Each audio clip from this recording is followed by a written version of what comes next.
Monesmas, Bitonga Kibe. I'm an ornamental bird breeder. My farm is called NesKi Ornamental Farm, located in Nanyuki. Ornamental birds are mostly focused on decorating your compound and such. I have turkeys, I have Brahma chicken, Polish chicken, booted bantams, silky chicken, well-shell queen, a hybrid with developed called Golden 300. For guinea fowls, we have crested guinea fowls and butchering guinea fowls, and now the dotted guinea fowls and white guinea fowls. For beginners who do not have much capital, there are some birds that we can advise them to start with, mostly based on how fast they can reproduce.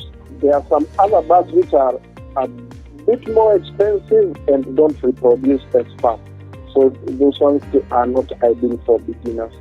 So for example, if it were a beginner, I would advise them to start with something like turkeys and the ornamental birds. Those ones are much easier.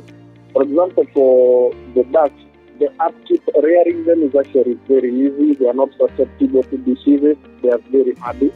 And they also multiply very fast. For turkeys, they have advantages, but they also multiply very fast. So for example, in 6 months' time, turkey is ready to lay. They lay 15 eggs.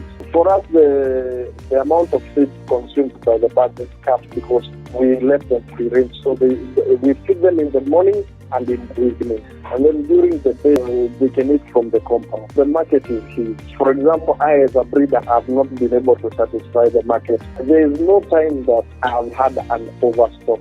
Personally, there's still so much potential in the market, especially because it's now that most people are learning about ornamental birds. Let's start with the turkeys. A mature female will go for 4,000. A mature male will go for between 4,500 to 6,000 depending on the size.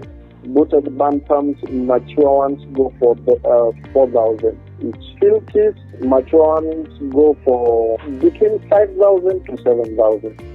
For Polish, between 5,000 and 7,000.